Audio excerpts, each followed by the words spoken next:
Hey, everybody. Welcome to another episode of the Businessology Show, where we teach you actually how to run an agency, how to grow a company.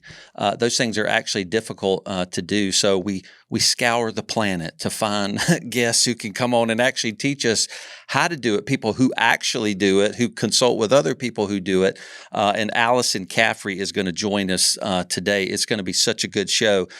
So she's an operations strategist, best-selling author of The Sabbatical Method. So we're going to talk a little bit about her book, which is going to be cool. People refer to her as the wolf. So because she just gets shit done. So that's what her clients think of her. And that's what you want to hear from an operational person. So that's good that she has a title like that. And she streamlines the back end ops of multiple brands using her Operations Simplified framework. Has a team that helps her kind of just streamline a lot of back end of the operations. Operations is actually pretty strategic part of running a service-based company, scaling that. Also a mom, 2 young sons, under 3 years old, like WTF, right? So that's crazy. Enjoy spending time doing that and running a business too. So Alyson, welcome to the show. We're so pumped to have you. Jason, thank you so much for having me. I'm excited to be here. Yeah, very cool. So how do you do all that stuff? Like you work virtually at home? Yeah. I have a home office here in my home. That's where I am now. Okay. Boundaries are real. We Okay. have to create them. Yeah. Well, how do you do that? I mean, I'm just curious, how do you go, hey, family, hey, everybody, hey, work people, these are the boundaries. Like how do you do it? Good question. And transparently, just like anything worth having, it didn't happen overnight, right? It was Okay. built over a long, long time. Good And point. it's always iterating still. Yeah. So I started in the very beginning with having the soundproofing around the door in our old home. I said, "Hey guys, when I'm on calls, I can't really hear any of the craziness outside that's going on." And so it started with sound for me. And then once my skin got a little bit thicker and once I got a little bit more used to like hearing the things going on in the family behind the scenes, it's turned into a little bit more of a, "Hey guys, I'm going to share my calendar with you just so you guys know where I'm at and when I'm going to be off." So it's always kind of been this really transparent conversation between me and my spouse, and then also with my team. You know, my team understands that there are specific times, even during the week, especially on Fridays. For me, I'm infamously known for taking off on a Friday. Yeah. And my team knows. They know not to pester. They know not to come with questions and things like that if they feel like they can solve some of those problems. And I think that my team has also gotten really, really excellent at also creating the boundaries there for themselves. So I not only create them for me, but I really do encourage my team. I say, "Hey guys, you need to let me know when you are planning on spending family time or, you know, spouse time or whatever that specific thing is for them, and really having that be an open conversation." Very cool. So how did you figure out it was Friday? Is there some kind of planning you go through annually or something or quarterly where you go, this is probably what my calendar needs to look like so I can run all of these things that I run and do? Oh, yeah. I firmly believe that your calendar is going to be the secret into how you can actually achieve your goals. And the reason I do believe that is because you know, right, that the way that you spend your time, it's the ultimate currency that you can't get back, is really how you're going to invest in those future growth opportunities for yourself, for your business, you know, whatever it is you're working on. So I like to consider at the macro level, right, is what I'm trying to achieve for the year actually doable in the calendar year that I have. And you really can only do that by putting your goals on one side of the equal sign and your calendar on the other side of the equal sign, and really trying to solve for those variables, right? Saying, okay, if I want to, you know, 5x my growth this year, I'm going to need to be chained to my desk. That's how it practically looks in my calendar. So I don't want to live my life that way. I'm going to go ahead and pull some things back, right? So I plan my year, and I'm also very strategic about the way that I reassess that based on how things are going. So I take a look at those metrics every single week because personally, I'd rather 52 chances to iterate versus just the traditional 4, what that comes along with quarterly planning. I find that that's a little bit more helpful for my iterative working style. Very cool. That makes sense. I think we work with, and you, you do too, we work with a lot of entrepreneurs, people that are, these people are kind of imbalanced people. I'm one of those. So I'm very imbalanced. I need a lot of help. So we use calendars in major ways. But these kinds of people are often not good at structure. They just don't do it automatically. So operations is something a lot of times that just really gets broken. I don't even think they know what it is. What is an ops person? Like what is operations anyway for maybe an agency? Yeah, operations is basically how we deliver on all the promises that we're making, right? Whether that's with our marketing, with our sales system, with our fulfillment to our employees. It's basically how we deliver on promises. And I think operations at large as well is how we operate as human beings, is how we deliver on promises that we make to ourselves, right? Ooh. You know, I want to lose 10 pounds, right? Okay. How I operate behind that promise is basically what I need to be doing in order to actualize that goal. And so I think operations has a lot of different meanings and a lot of different circles and spheres, but my opinion is that it's how we deliver on promises with our business. Okay, cool. Now does operations support the service side, the revenue generating side of an agency, or is operations the foundation? It's underneath all of it? Like if I'm visually trying to look at some kind of chart of a company, where is it located? Is it supporting? Is it foundationally? Or how would you say it? Yeah, great question. I always use the analogy that if you're building your dream home, the way that you operate traditionally is your foundation, right? So it's under every single room in the home, unless you live in a 2-story, right? If you want to get technical, but it should be woven throughout the baseline of pretty much anything that you do. Okay. And I really do believe that operations needs to exist in standards and growth. Meaning, if you are a small business, you should be growing, right? Yeah. Otherwise, you're not doing what you're supposed to be doing. Right. So we're actually in the business of kind of, how do I put this? Like redefining from the corporate world, right? The traditional term of operations. I think small businesses do a really great job of redefining what that needs to be at our level, right? Because if we're small business owners, we need to be growing or we're dying. So that natively means that our job is to break the business, right? Our job is to break the systems. It's to keep growing, and it's to find better, faster, more efficient ways of delivering results, of hiring on new people, of managing the business. And so I firmly do think that we need to have those standard ways that we operate, but we always need to leave some space for the new and the efficient that comes in, right? Those growth goals, your quarterly growth plans, your annual growth plans, your 2-year vision, your 5-year picture, right? What does that look like? And we need to make some space in the standard operating procedures. Okay. I've never heard anybody say break it. But I was recently on a podcast with somebody, and they said, these service-based companies that at certain team sizes, you're going to hit a growth ceiling. And a lot of times he's saying whatever you were doing up to that point, it's no longer working. So a lot of times you got to cut clients, sometimes cut team, cut SOPs, cull out things. It's like till that garden back up. Is that kind of what you mean by you got to kind of break something that was working? It's not going to work moving forward. Yeah, absolutely. I mean, listen, the analogy of pruning back for growth is excellent because I do also firmly believe that. Yeah. And I think that if we can prune daily and trim up daily or trim up weekly, right, we get into a position where we don't have to make those massive cuts if we let something get overgrown, right? Okay. I think some of those agencies that are growing and they see a difference between managing 10 team members and 30 team members is because, to me, they haven't put in a system to help repair from 10 to 30. Right. And then they feel that pain really, really deeply when they hit 30. Okay. And so that entrepreneur that hits 30, they start to become overwhelmed. They start to hate their job, right? Something they used to love, they're good at.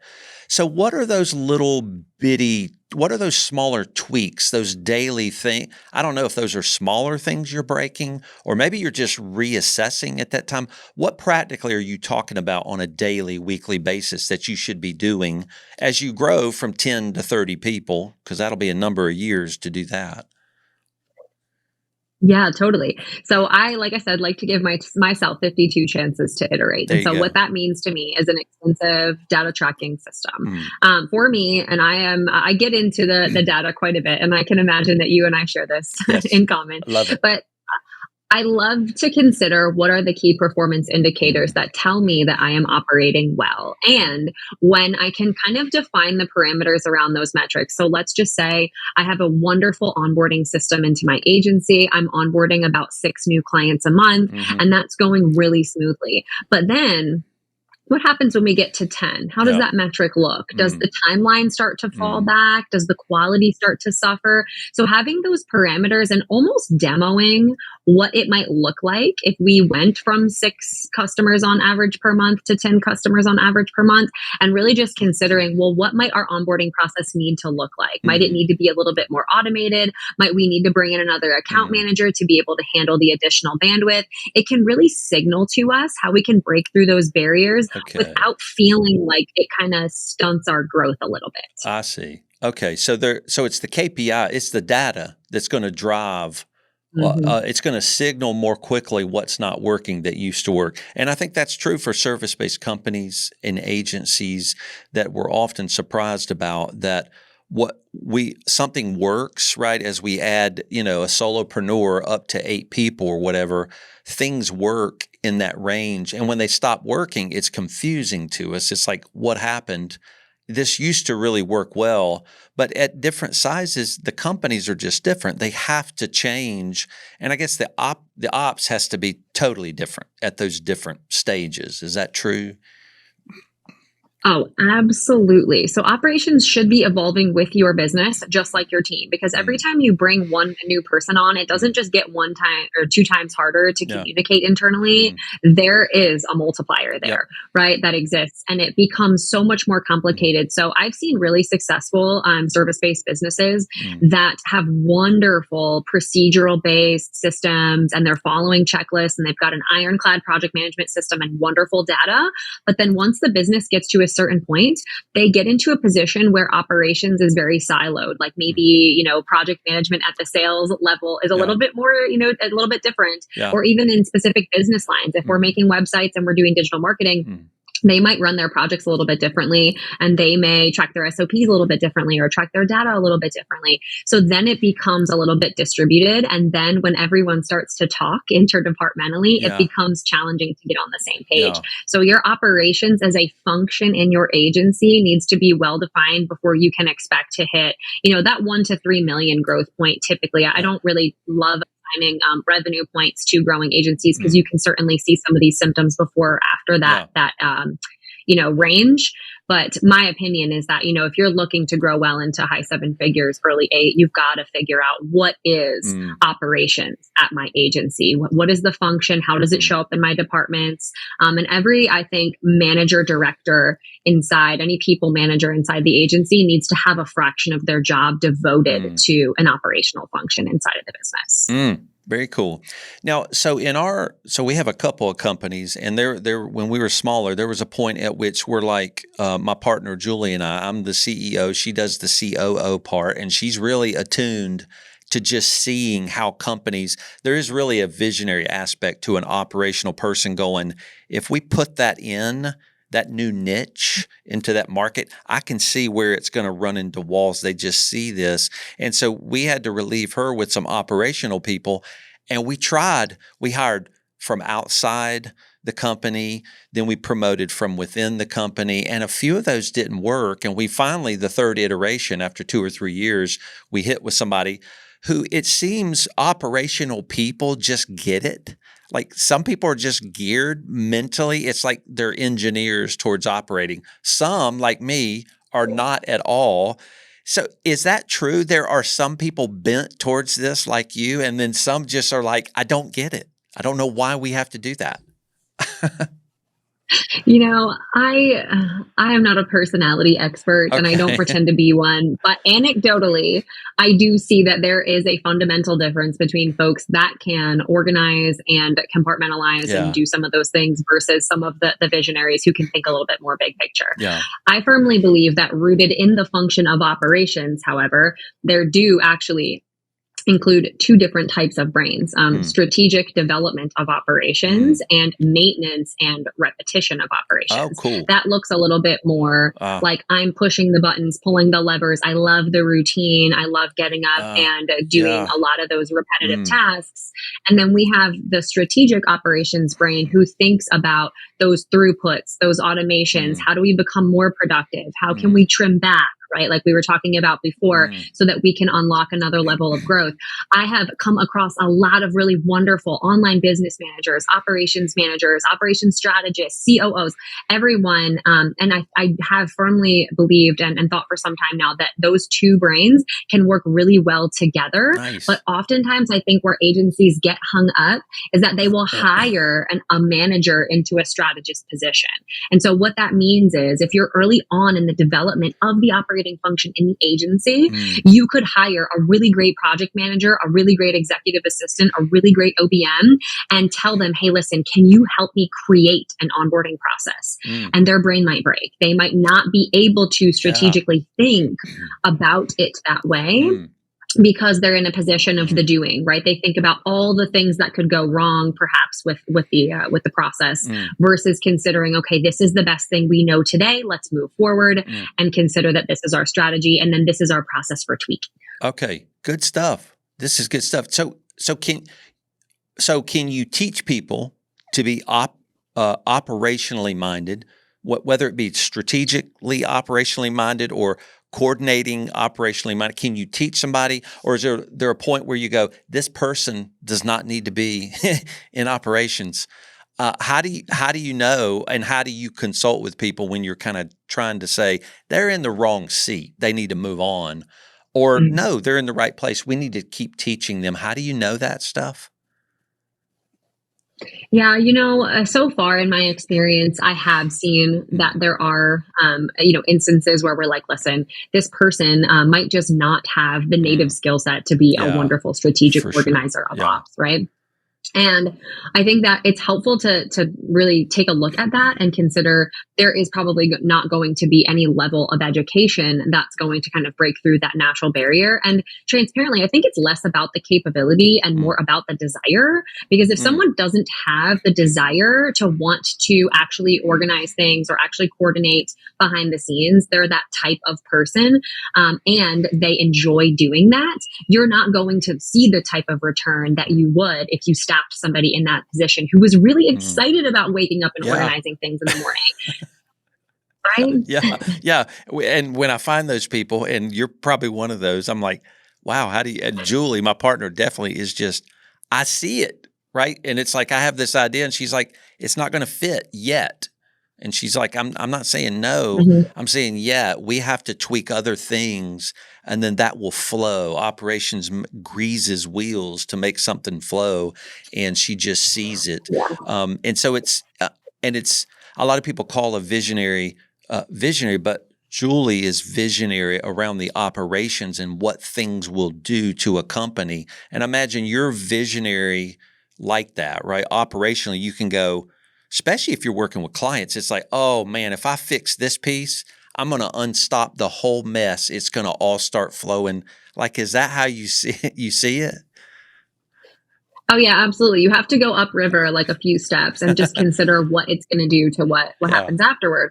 And I think it's funny. I was actually talking with a friend of mine. She does a lot of affiliate marketing, and Mm. we were jamming this morning. And I was telling her, she said that she was in a position where she's about to move in with her two stepchildren, and she was kind of anticipating some of Mm. the challenges and opportunities that were Yeah, going to come for along with sure. that. And I told her, I said, hey, listen, just like in parenting and in business, you can't anticipate every single problem. And if True. you think out Mm. way, way, way too far in advance, Mm. it's going to cripple you. So I love to consider that Mm. balance of how can we make Mm. decisions today that are going to serve our, Mm. 2, 3, 5 year vision Mhm. and not stop us from getting Mm. started today Mm. in the right direction. Yeah. No, that's good. There is a balance, right? Because you can be paralyzed by fear by not seeing, especially if you say, I'm going to hire a six-figure ops person, right? Maybe they're not generating revenue, right? So that's how committed we think we are to this role. And if you can't foresee all the issues that's going to solve, fear can paralyze, and you're like, never mind. I'm not going to do it. Um, So you're saying, like, what is the timeline? Look out, try to solve problems over the next 6 months, 12 months, and then don't try to solve them past that? Or is there some stopping point for you? Yeah, there's really no stopping point. My opinion is if you have great data set up. So I'm sure with your background, Jason, we're in a position where I Yeah, always say finance tells the truth, right. and then It does. operations tells the story between the truths, Yeah, right? that's cool. So if we want to know how much we've spent, right, that's never going to lie to us, right? That is the Mm, truth. But if we want the narrative behind mm, how that happened, we need to set up good KPIs and that's cool. good reporting, and that's where I take a look at things, right? Because then we can affect those truths, right? We can Mm, say on the other side of that equal sign, this is like the truth of how much we're spending, how much time is going into mm, this, and I think it actually unlocks a lot of really cool decisions. So we mm. almost feel like we can create this really like test kitchen incubator iterative style of running the business if we're leading well in operations. Yeah, very cool. So do you hire somebody outside the company for operations, or is that one you have to promote from within, or is there a rule, would you say? No, not a golden rule of Mm, sorts. My opinion is that, and especially as an operations strategist who is yeah. firmly planted in serving Mm, folks from a third party perspective, yeah. I do see a ton of value in that. Right? You've Yeah. got a lot of emotion, a lot of history, a lot of context tied up around the way that you've been Mm, operating, and I do think it's helpful to at least get a third party perspective on the strategy. yeah. But I think a lot of the doing is absolutely helpful to promote from within. I love the trajectory of the executive assistant becomes the project manager, becomes the business Yeah, manager, for becomes, sure. the Yeah. operations manager, right? Like that to me is such a wonderful trajectory Mm, because you get to see that true blue integrator mm, visionary type role, to use the EOS yeah. language, right? It's really helpful, I think, to kind of have that context and be, able to have your hand in every single thing so that Mm. operationally, to your point, right? If you change one thing over here, you understand the effect that it's going to have on the other side. You can almost future plan a little bit better. Yeah, very true. Okay, that's very cool. So what is we have some great I'm not hitting the questions I gave you because I'm just asking all this stuff. No sweat. I'm interested. So there's back end operations. Like I don't I don't know what that phrase means. So maybe like what is that? Is there a front end? I guess there's not. But what do you mean by that? Because you talk about, and I guess in your consulting, increasing profit through really changing the back end operations. What does that mean? Mhm. What does all that mean? If I said it right. Oh, yeah, this is an exciting one. Yeah. Yeah, so I love this question because I think a lot of folks consider, streamlining operations Mm, as this like business wide effort at first. And my opinion is that we need to begin in delivery, begin in mm, fulfillment, begin behind the scenes of whatever it is our clients are experiencing, because that's what's going to give us the biggest return on investment and be able to affect our profit margins the most. mm, So if we're focusing on marketing and creating better marketing systems to shave a dollar, $2, $10 off of our cost per lead, cost per call booked, yep, whatever that looks like for you, mm, or shortening the sales cycle, like that's also a little bit more helpful, but less so than, mm, coming in on time on a project, or mm, in scope on a project, right? We want to make sure that we're going to the source of mm, where we spend the most time and where we spend the most money, because OpEx, right? Fulfilling right. is going to really, dominate the budget inside of Yeah. the business. So I start there. And I like to consider back end versus front end operations Hmm. kind of like you're sitting in the audience of a play, Yeah. right? When Okay. I was young, I went to see Hairspray when it was Yeah. on Broadway. Cool. And I'll never forget, there was like this shock and awe of the front end excitement Uh, of the scene that they were putting on for us sitting in the audience. And then I just imagined behind the scenes, everybody was scrambling and changing wigs yeah. and like moving around the big cardboard things. That's what our team does Yeah. behind the scenes when we serve our clients, right? Very We do all cool. this stuff that they have no vision into, but they just get to experience this really incredible result Mm. of, an afternoon out on Broadway, right? Yeah. So that's how I typically distinct between the two, because our clients do Mm. experience our operations, right? If we Mm. have a faulty onboarding process or an automation doesn't Totally. work the way that we need, or we promise an email, To- that is absolutely a yeah. front end delivery Yeah. operational fault. Yeah. And when you get it right, the experience is mind blowing to the client. They're like, you have Oh your yeah. crap together if you onboarded me this way so tightly over the past, 2 months. You really must have something buttoned up on the back end. And actually they're right. You can't do it that well without having a team humming behind you. And as you were talking, my brother was a chef and owned a restaurant, and it made me think of, front of the house, back of the house. He would talk, Yes.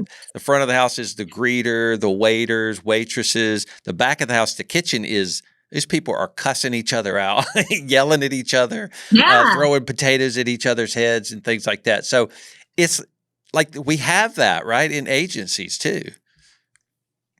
100%. And I actually advise my agencies on this all the time. I'm like, your developers should not be talking to your clients. Sorry. Okay. I have worked with so many digital agencies who serve clients who have no idea Yeah. what goes into developing a website behind the scenes. They have no idea what goes Funny. into, Yeah. setting up paid traffic. Yeah. And we, as wonderful, good-hearted, wanting to be transparent founders, tell our people everything. And we give them the shiny, beautiful reports with the graphs and all the stuff. But really what they want to know is, did I get what I ordered? Did it come out on time? Is it Interesting. tasty? Yeah. Right. They don't want to know, the two chefs got in a fight. We just want you to know that. It's like, no, do not tell me that. You just ruined my dinner. Right. It's very similar. But that brings me back to something that I think is valuable in what you do. I mean, I know you're intentional, but you call yourself an operations strategist, and you're a third party to these companies. So you're not embedded in their growth story, their emotions, the teams that are struggling or enjoying each other. You actually can come in it's a very visionary role and go, I can see something you can't see because I am a third party. I don't have a lot of your lenses on and your glasses. So so let's say an agency right now is going, okay, I'm listening to Alyson. My ops is shot. And so they may think, and I think they default towards, well, this admin person is going to be great. Let them grow up through the ranks, PM to become the COO or whatever. And who knows if that'll work. Or they could go, well, hire Alyson. How do you know when to try to grow somebody up through ops in a company, or just hire a third-party strategist in the operations? How do you make that choice as an agency owner? Yeah, so I think about this a lot, like developing land and roads, right? You don't go and tell somebody, hey, go drive your car through this, thickly wooded forest and then try and see if you can make it to the other side. That's sometimes what we expect of our admin. So I always say, if you have the need to define an operations function at your business, have somebody like me or a person who can think strategically, high level, consider what you need, pave that road. And if they can drive down it without getting lost, your administrative person, then it seems like they might be a good fit. But sometimes what happens is the administrative person that we're talking about here doesn't really have the acumen, the experience, the strategic brain to be able to develop some of those things, but they absolutely can crush it once they're told what's going on and what's expected. So that's, I think, where we need to strike that delicate balance of promoting within, but also just inviting a third party conversation. Because I think traditionally, at least from what I've seen working with companies, is the visionary role is wonderful at casting that vision and paving those roads for the growth side of the business, right? The sales and the marketing. But the delivery side of the business doesn't always traditionally have a visionary tied to it, right? That's true. So the visionary over on the growth side doesn't necessarily have the skill set of the operations side. And so to their best effort, they come in and they say, hey, this organized person is wonderful at keeping me on pace and on track with the growth side of the business, but can they hack it over in operations? And sometimes it's yes, but oftentimes it's no. No, that's good. But and I guess that visionary that focuses on marketing and growth, they are this visionary person. They don't place a lot of value maybe on the operations, the back of the house and its value. So they may underemphasize the ability of that administrative person to strategically cut roads through a forest, like you said. And so a strategist like you can go, the road needs to go here. Trust me, this is where it needs to go. And then that person can blow through it. But somebody in that visionary side, typically it's a founder, right? That founder that has a certain personality, they just can't see the strategy of the operations. I know I couldn't until Julie, my partner, came in, a decade ago. And then I was blown away at what she could see. And then, but we kind of learned together, it's probably even more amazing what you can see as a third party person just to walk in after, like, what do you do an analysis, or what do you do to a company to really be that third party expert and guide them?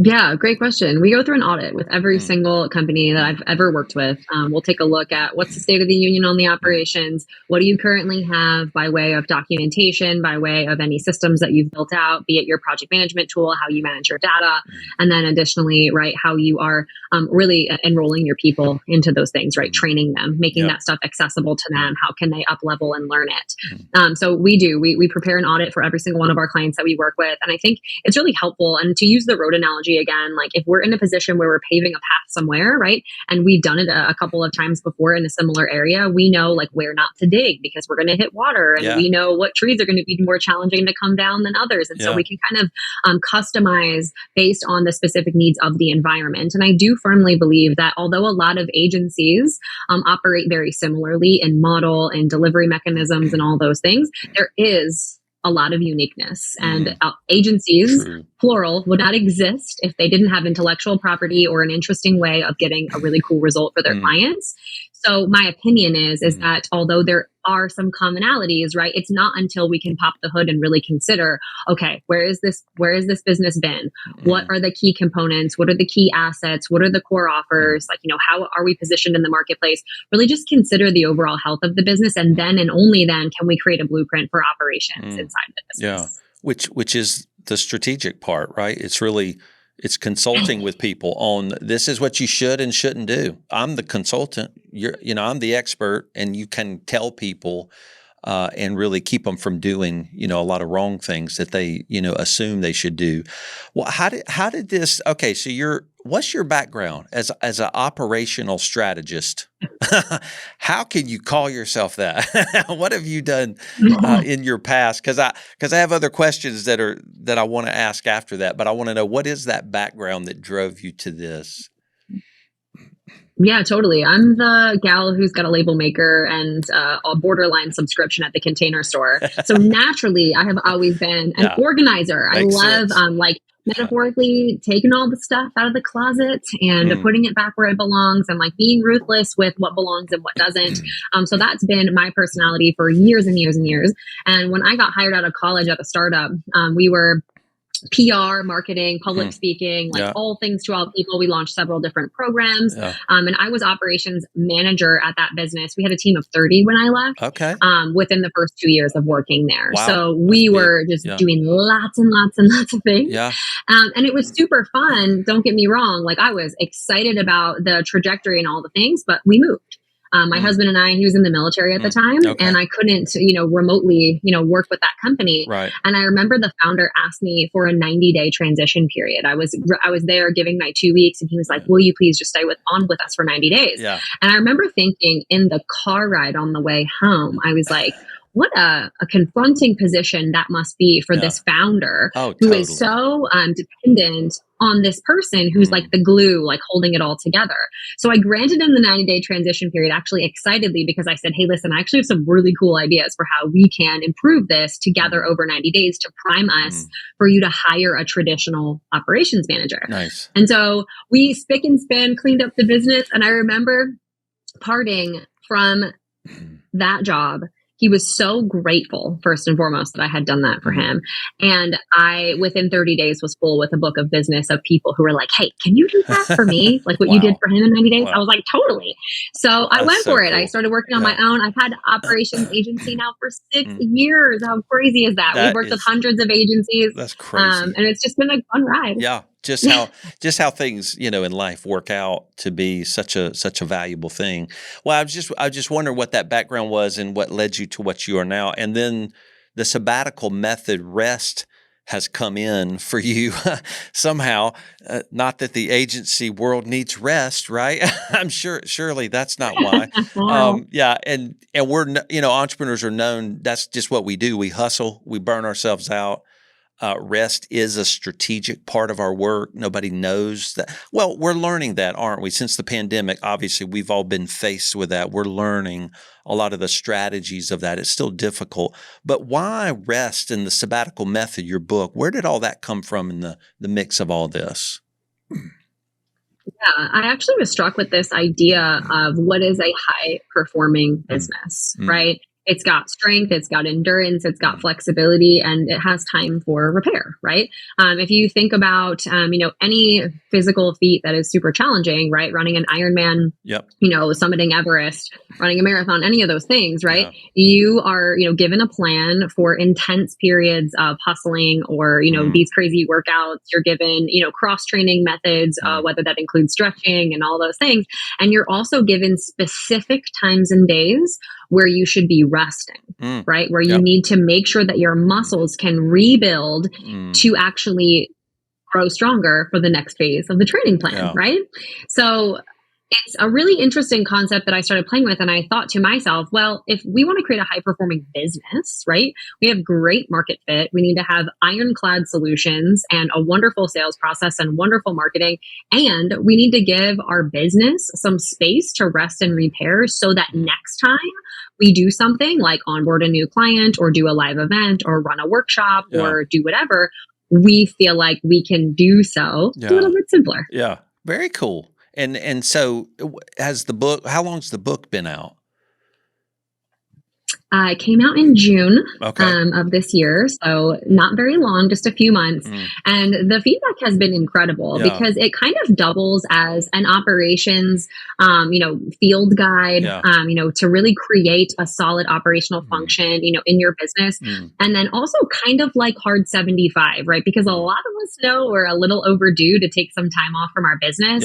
So if someone is here and they're neglecting their physical health, mental health, haven't spent a lot of time with their family, aren't nurturing personal relationships, just feel like they need to kind of reset or get a different perspective on like where their trajectory is, what their 5-year vision looks like, we can press pause and we can do so without basically dropping a hand grenade into the business and just like walking away. Right. Yeah.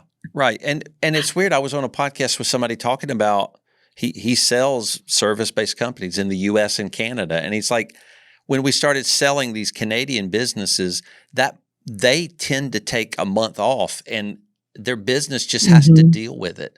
But they said they don't just disappear and go to Europe for a month. They do a lot of planning around that time off. So this doesn't, this sounds like it's not something where you're like, I'm out of here. Good luck, y'all. I need some time off. No, it's intentional planning. So you talk about having this battle-proof sabbatical plan, coming up with something like that in 90 days.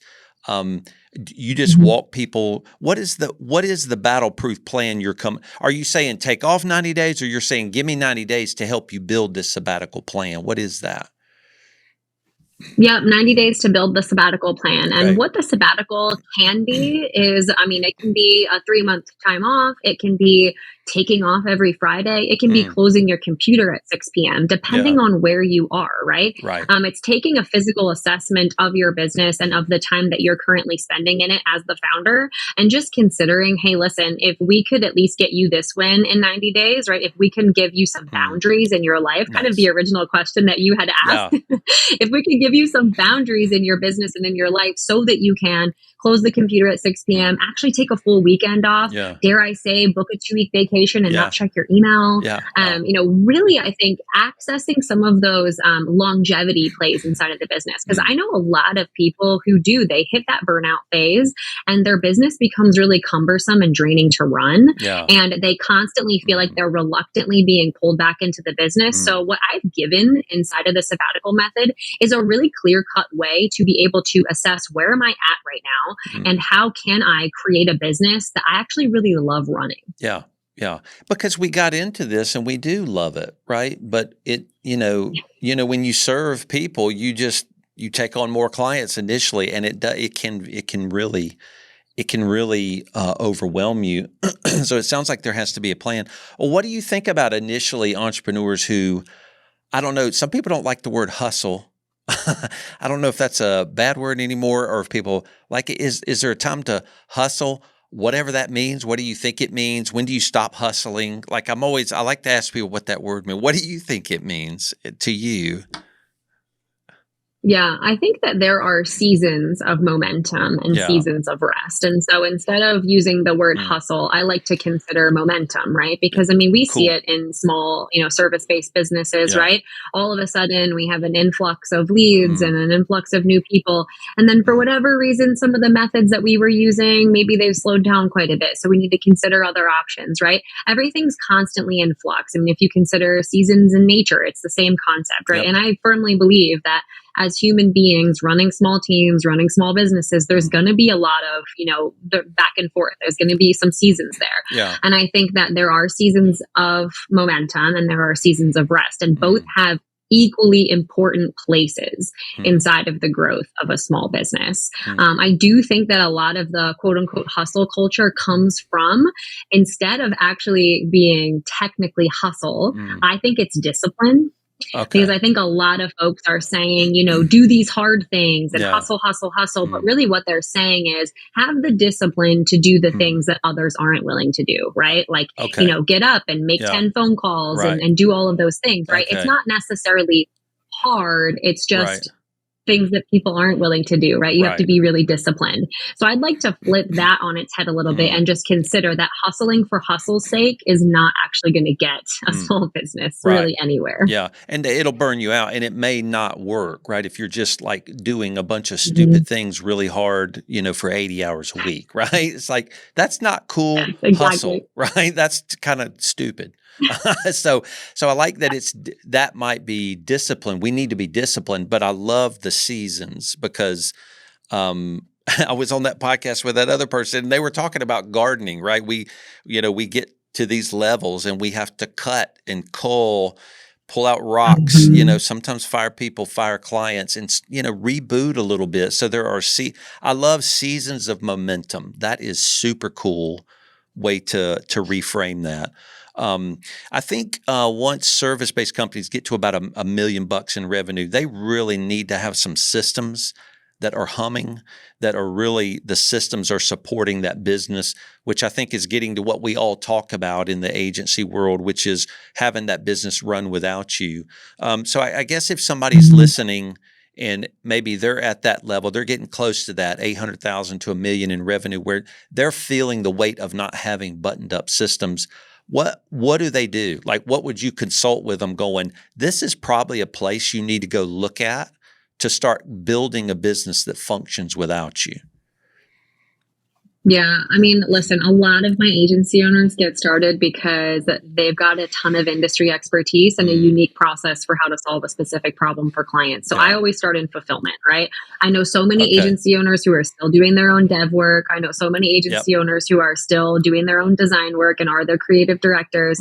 Start there. Start with the things that you're currently doing inside of the business. And I think that's one of the biggest proponents of the sabbatical method is considering how do I detangle myself from the results that my business generates for my customers and for my clients. Because if we don't start doing that, then we actually can't have the proper vantage point above our business to be able to start to see all of the other ways that we could improve it, right? Where, proverbially, you can't see the label from inside the bottle, right? You got to get out a little bit farther to be able to actually diagnose your own problems. So I always start in fulfillment and I start with where is the leader of the organization spending a lot of their time doing a lot of the work, right?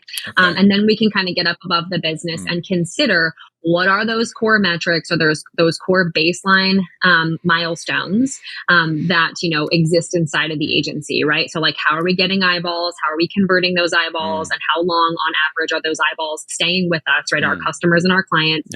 And are they retaining us? Are they doing multiple projects with us? Whatever that lifetime value is. And if we can master those three things, I'm a firm believer that especially when the business is small, we don't need to overcomplicate the operations. I know so many people who come in with with well intentions, and they build this shiny, beautiful system for the ideal state of the agency. And it's so cumbersome to maintain that it ends up falling apart in 6 months. Yeah. So my opinion is, even if it's not perfect, even if it's really something that we know we're going to need to update and maintain going forward, create something that's useful and actually accurately representative of what's going on in the business today. Yeah. And then create a process for just improving that over time, right? Cool. If you're training for a marathon and your goal is to run 26.2 miles and you go out and run 26.2 miles on day one, you're going to be hurt and you're probably not going to run tomorrow, and you're going to think running's not for me, right? But if you go out and you run 1 mile at a pace that feels comfortable for you, you can make tiny tweaks and then go out tomorrow and run the, a 5K or something, right? So you can incrementally go toward that goal. I love that. It's really James Clear's perspective, right? Through those atomic habits is really, we're all learning how to iterate, and we're impatient, and we want growth. We want it now. We want that big company. And you're saying operations is the same way. You've got to tweak, iterate, move, and a big bulky system dumped into a pretty solid sized business becomes so. You have to fight a lot of people to actually embody it and use it. And then like you left that company, if a person leaves, it's built around that person. And that's not how we build businesses. So so before we wrap up, like, what does it look like for an agency to hire you? Kind of like, you're like, here's what we're going to do in 90 days together. What does that look like? Yeah, absolutely. So like I said before, jump in, I audit the business. We identify what the core operating elements are for the agency, depending on size and, staff that they're offering and all of those things. We also are a full service operations agency, as we're titled. I know that people don't like managing internal knowledge and building systems and building automations. So we can also do that for our clients.